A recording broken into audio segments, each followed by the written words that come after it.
Hi guys, welcome back to another video of this channel. और आज इस वाली वीडियो में हम सॉल्व करने वाले हैं आज का जीएफजी पीओडीडी, जो कि बहुत इजी है। Print all nodes that don't have sibling. ये तो क्वेश्चन पढ़ने की भी जरूरत नहीं है, आपको नाम से ही पता चल गया होगा कि हमें एक ट्री दे रखा है, हमें उसमें वो नोड्स प्रिंट करनी है जिनका कोई सिबलिंग नहीं है। That's it. लेकिन उसके बावजूद भी मैं आपको सबसे पहले क्वेश्चन समझाऊंगा, फिर अप्रोच समझाऊंगा। बहुत इजी अप्रोच है, एकदम बेसिक अप्रोच है, पता है। और कोड भी दो तीन लाइनों का ही है बस। जी हाँ। और हम एंड में कोड भी करेंगे, मैं आपको कोड भी समझा दूंगा और फिर कोड में डिस्क्रिप्शन में भी दे दूंगा। तो चलो, टाइम वेस्ट करने से अच्छा है हम ब्लैक बोर्ड पे चलते हैं और देख लेते हैं क्वेश्चन क्या कह रहा है। तो क्वेश्चन तो गाइस बहुत आसान है। हमें एक बाइनरी ट्री दे रखा होगा, मान लो ये है। अभी मान लो सिर्फ इतना ही बाइनरी ट्री है। तो सिबलिंग क्या होते हैं, जैसे कि नाम से सजेस्ट हो रहा है, वो नोड्स जिनका पेरेंट सेम हो। जैसे कि 2 और 3 यहाँ पे सिबलिंग है और इनका सेम पेरेंट है 1। तो इस क्वेश्चन में कहा है कि रूट नोड को काउंट मत करना, क्योंकि ये तो ऑब्वियस सी बात है कि पूरे ट्री में एक ही रूट नोड होगी, तो उसका तो कोई सिबलिंग नहीं होगा। तो रूट नोड को काउंट नहीं करना है। उसके अलावा अब देखो, 2 का सिबलिंग 3 है और 3 का सिबलिंग 2 है, यानी कि कोई भी इस ट्री में ऐसी नोड है ही नहीं जिसका कोई सिबलिंग ना हो। तो उस केस में हमें -1 रिटर्न करना है, ये बोला है क्वेश्चन ने। अब मान लो अगर ये ट्री होता, यहाँ पे होता 4, यहाँ पे होता 5।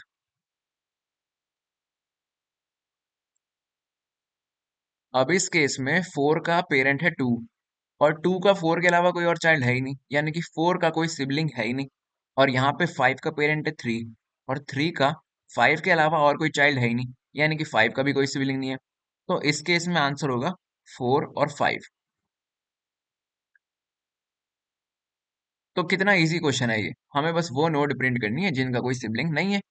और एंड में यार एक चीज और बोली है क्वेश्चन ने कहा है कि एंड में आंसर को सॉर्ट कर देना। तो हम एंड में सॉर्ट फंक्शन जो होता है ना सी प्लस प्लस में, हम सॉर्ट फंक्शन लगा देंगे आंसर में ताकि वो सॉर्ट हो जाए। अब इसकी कॉम्प्लेक्सिटी होती है O N log N. Sort function की ये कॉम्प्लेक्सिटी होती है, लेकिन इससे हमें डरने की कोई जरूरत नहीं है, क्योंकि ये देखो, एक्सपेक्टेड टाइम कॉम्प्लेक्सिटी ही ओ एन लॉग एन है, यानी कि हम ये चीज कर सकते हैं। तो बहुत सिंपल तरीके से अब ये क्वेश्चन हो जाएगा। हम ये क्वेश्चन करेंगे कैसे, अब मैं आपको ये बता देता हूँ। हमें एक बाइनरी गिवन है ना।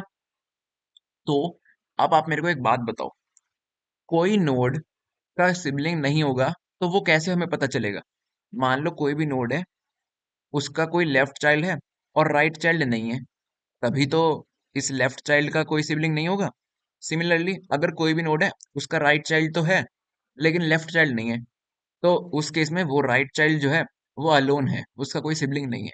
तो इस तरह से बस यही यही इफ कंडीशन हम लिखेंगे और इसी तरह से हम अपना बिना सिबलिंग वाला नोड फाइंड कर देंगे। मैंने क्या बोला कि हम कोई भी नोड देखेंगे, मान लो 2 कंसिडर कर लो। अगर 2 का लेफ्ट चाइल्ड है और राइट चाइल्ड नहीं है, यानी कि जो ये लेफ्ट चाइल्ड है इसका कोई सिबलिंग नहीं है, तो हमारा आंसर ये हो जाएगा।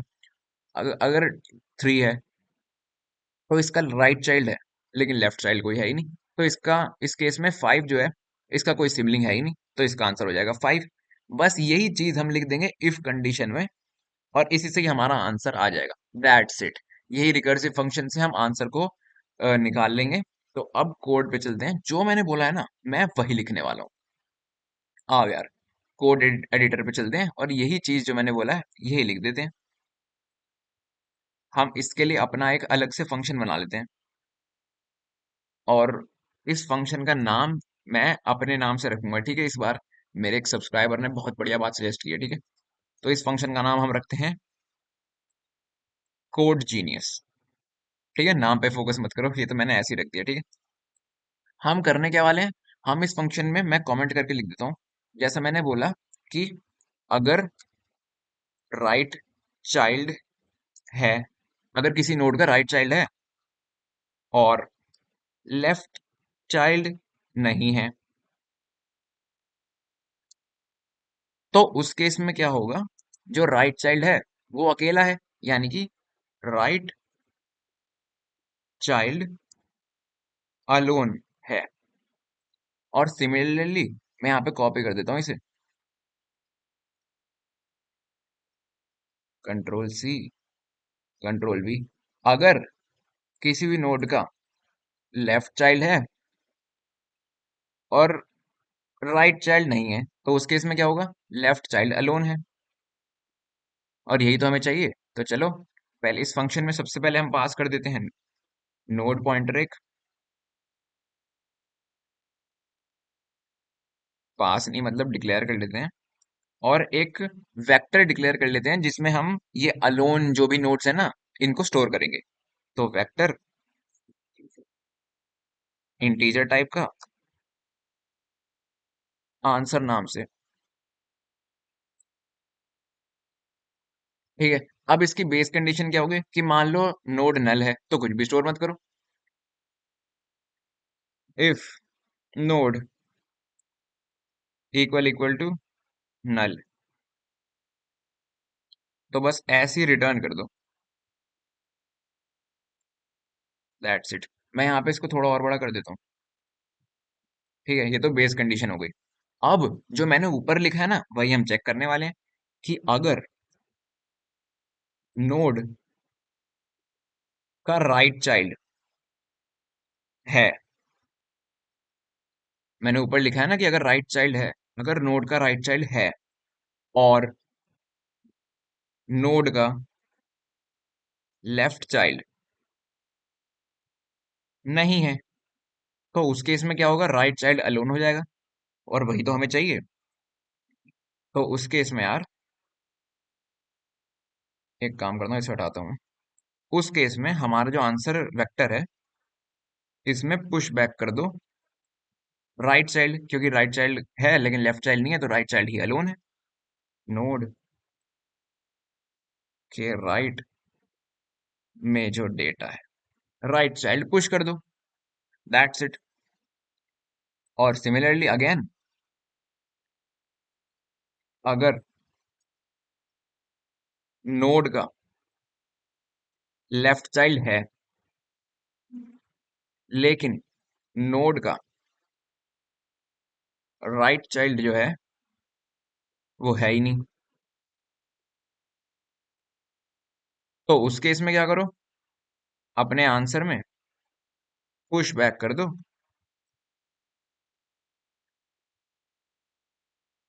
लेफ्ट चाइल्ड को, क्योंकि वही अलोन है ना, लेफ्ट डेटा, बस। अब इसी चीज को हम रिकर्सिवली कॉल करते रहेंगे। फंक्शन का नाम क्या रखा है हमने, कोड जीनियस, कोड जीनियस। इसी फंक्शन को हम रिकर्सिवली कॉल कर देंगे राइट और लेफ्ट नोड पे जाने के लिए। Answer code genius. गाइस अगर आपको थोड़ी भी हेल्प मिल रही है इस वीडियो से, सब्सक्राइब कर देना चैनल को, क्योंकि मेरे को रोज वीडियो डालने की मोटिवेशन आपके सब्सक्राइब से ही मिलती है। और हमारा फंक्शन हो गया खत्म, दैट्स इट गाइस, इतना ही फंक्शन था। अब ये जो हमारा मेन फंक्शन है जो एक जीएफजी ने बना के दिया है, इसमें हम अब अपने वाले फंक्शन को कॉल कर लेते हैं।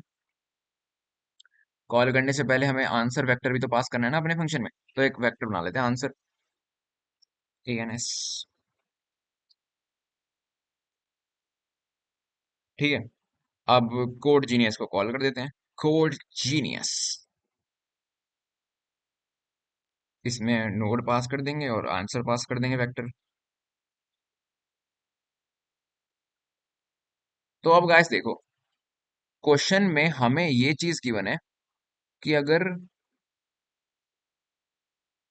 ये देखो कि अगर कोई भी नोड अलोन नहीं है, सबका सिबलिंग है, तो रिटर्न कर दो -1। तो हम यहाँ पे पहले वो कर देते हैं कि अगर जो हमारा आंसर वेक्टर है जो स्टोर कर रहा है नंबर ऑफ अलोन नोड्स, वो वाली नोड्स जिनका कोई सिबलिंग नहीं है, अगर ऐसी कोई भी नोड नहीं है, तो आंसर का साइज होएगा 0। और अगर ऐसा है तो हमें आंसर में क्या पुश कर देना है, पुश बैक -1। क्वेश्चन ने बोला है -1 पुश कर दो इस केस में। तो ठीक है यार, पुश कर दिया। अब रिटर्न कर दो आंसर। अगर ऐसा है कि आंसर का कोई साइज ही नहीं है, मतलब कोई अलोन बिना सिबलिंग की नोड है ही नहीं, तो उस केस में तो ये कर दो। और अगर ऐसा नहीं है, तो क्वेश्चन ने हमें दूसरी चीज ये बोली है कि या you need to return a list in sorted order. Sort करना है हमें आंसर को।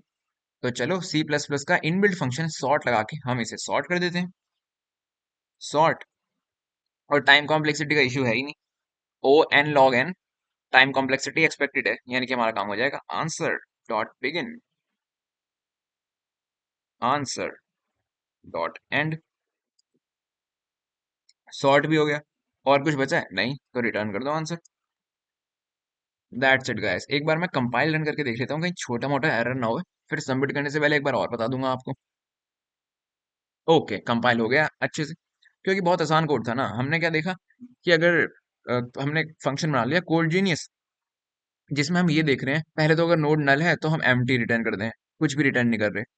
लेकिन अगर कोई राइट चाइल्ड है किसी नोड का लेकिन लेफ्ट चाइल्ड नहीं है, तो यानी कि वो राइट चाइल्ड बिना सिबलिंग का है, तो हमने आंसर में पुश कर दिया राइट चाइल्ड। सिमिलरली अगर लेफ्ट चाइल्ड है लेकिन राइट चाइल्ड नहीं है, यानी कि वो जो लेफ्ट चाइल्ड है उसका कोई सिबलिंग नहीं है, तो हमने लेफ्ट चाइल्ड पुश कर दिया।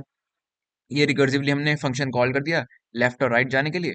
और फिर हमने एक वेक्टर बनाया आंसर। फिर हमने फंक्शन कॉल किया। अगर कोई ऐसी नोड है ही नहीं ट्री में जिसका कोई सिबलिंग ना हो, तो आंसर में -1 पुश कर दिया, क्वेश्चन ने बोला था। फिर सॉर्ट कर दिया, ये भी क्वेश्चन ने बोला था। और टाइम कॉम्प्लेक्सिटी भी सही है, तो अब हम इसे सबमिट कर देते हैं। और यार सबमिट तो ये हो ही जाएगा, लेकिन आपको अगर इस वाली वीडियो से और मेरी हर वीडियो से थोड़ी बहुत हेल्प मिल रही हो, तो बस सब्सक्राइब कर दो चैनल को और कमेंट भी कर देना अपने व्यूज। क्योंकि इन सब चीज़ों से ही जो है मेरे को रोज वीडियो डालने की मोटिवेशन मिलती है। मैं मिलूंगा आपसे अगली वीडियो में, तब तक के लिए बाय।